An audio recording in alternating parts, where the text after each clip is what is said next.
Avec nous, Dai Diallo, vice-président des politiques de main-d'œuvre et d'intelligence économique au Conseil du patronat du Québec. Bonsoir. Bonsoir, Mme Morin. Dites-nous, comment les annonces du gouvernement fédéral la semaine dernière et celles du Québec aujourd'hui vont avoir des répercussions sur les entreprises? Donnez-nous des exemples concrets. Vous savez, ces annonces-là, on est complètement atterrés. En 2 mois, on a eu de nombreux changements réglementaires. Je comptais juste avant de venir vous voir, on a eu 6 annonces de changements réglementaires. Ce manque de prévisibilité qui fait en sorte que les entreprises ne peuvent pas prévoir leur main-d'œuvre et cela a un impact sur ces entreprises-là. Et les besoins de main-d'œuvre restent quand même importants. Vous le disiez tout à l'heure, on a à peu près 139 000 postes vacants au Québec. La situation s'est un peu améliorée dans les derniers mois, mais si on retourne plus en arrière, on a un nombre de postes vacants qui est aussi important qu'en 2019. Quand on regarde les chômeurs par poste vacant, aujourd'hui au Québec, on est rendu à 1,8 chômeurs par poste vacant. En 2016, on était à 6 chômeurs par poste vacant. Cette pénurie de main-d'œuvre-là, elle est toujours aussi importante et les annonces gouvernementales qui viennent réduire la possibilité de nos entreprises d'aller chercher des travailleurs étrangers temporaires qui sont sélectionnés pour combler nos besoins de main-d'œuvre sont juste aberrantes quand on voit cette situation-là. Et à Région, par exemple, on est dans une situation qui est encore plus complexe par rapport à la région du Grand Montréal, par exemple. Au jour d'aujourd'hui, on ne peut pas prendre ce genre de décision parce que surtout, quand on regarde les prévisions économiques, les taux directeurs qui baissent, on s'attend à une croissance économique, c'est le Conference Board qui le disait, dans les prochains mois. On ne peut pas prendre des décisions aujourd'hui qui vont réduire la capacité de nos entreprises à avoir un bassin de travailleurs qui est bien plus important et surtout qualifié. C'est des gens qui viennent combler des postes chez nous, c'est des gens qui participent à la création de richesses, c'est des gens qui font briller le Québec et le Canada. Donc, un contexte économique qui est déjà difficile pour les entreprises, c'est ce que j'entends dans ce que vous dites. Mais quand même, la pénurie de main-d'œuvre, elle est présente, mais elle est quand même moins vive qu'elle était il y a 2 ans.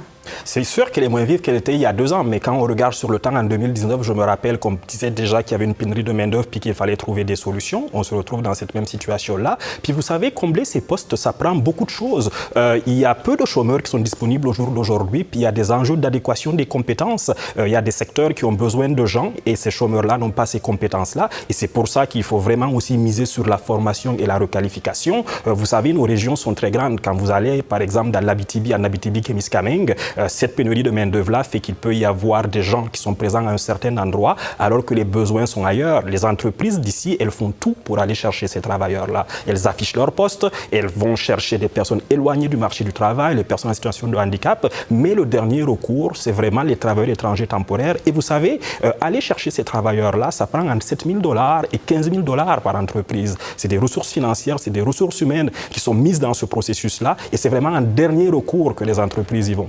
Il y avait un rapport de l'Institut du Québec cette semaine qui disait qu'en fait, les entreprises peut-être misent trop sur les travailleurs temporaires, que ça freine leur goût, leur volonté d'innover, d'être plus productifs. Comment vous réagissez à ça? Bien, ce rapport-là est intéressant parce qu'il présente certains aspects qui sont fort intéressants, mais le bas blesse à d'autres endroits. Quand on parle d'attraction de travailleurs temporaires en disant que l'on peut réduire immédiatement leur présence au Québec et au Canada, ça ne peut pas marcher de la sorte parce que ça met à mal certaines de nos entreprises. Le rapport le dit aussi. Donc, aujourd'hui, ces travailleurs temporaires-là sont vraiment essentiels dans certains secteurs où, par exemple, il n'est pas possible d'automatiser, où ça prend des efforts dont les fruits arriveront dans le temps. Donc, c'est pour ça, en fait, je paraphrasais un Premier ministre qui disait que l'on peut marcher et mâcher de la gomme en même temps.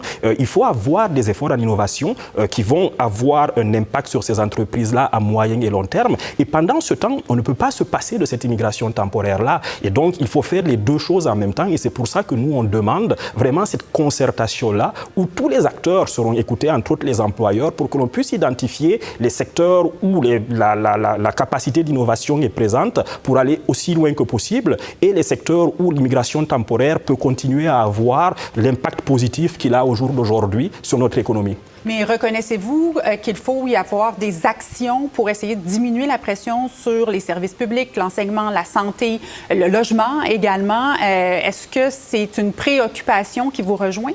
Mais vous savez, quand aujourd'hui on entend dire que nos problèmes au Québec sur nos services publics et sur l'immigration sont dus aux immigrants, on est absolument en désaccord avec cette affirmation-là. Oui, la présence de l'immigration peut exacerber un tout petit peu ces enjeux-là, mais les immigrants peuvent faire partie de la solution. Puis moi, j'en reviens aux chiffres que je vous donnais au début sur les postes vacants à région, par exemple. Aujourd'hui, nous, on était avec des entreprises qui nous expliquaient que c'est impossible pour eux de trouver du monde. Ils font des efforts. Il y a des programmes de formation qui sont mis en place dans certains secteurs comme le textile. On parlait avec une entreprise aujourd'hui qui produit les chandails de la Ligue nationale de hockey et qui disait que si ce n'était pas possible d'avoir des travailleurs temporaires, ils devraient délocaliser leurs activités. Donc, c'est tout l'écosystème qui pourrait être déstabilisé par ces mesures-là avec des entreprises qui ferment et, in fine, des travailleurs québécois et canadiens qui aussi perdent leur emploi. Le ministre Roberge va procéder à toute une planification pour les prochaines années. Rapidement, quels devraient être ces critères, selon vous? Bien, ces critères-là, c'est très important d'écouter l'ensemble des parties prenantes parce qu'on se sent peu écouté. C'est important d'écouter les employeurs et de trouver des solutions communes aux problèmes que l'on a au jour d'aujourd'hui. Je vous rappelle un chiffre, et c'est le gouvernement du Québec qui l'est donné. D'ici 2031, c'est à peu près 1,6 million d'emplois qu'on va devoir pourvoir par des gens qui vont à la retraite ou par des gens par la création d'emplois.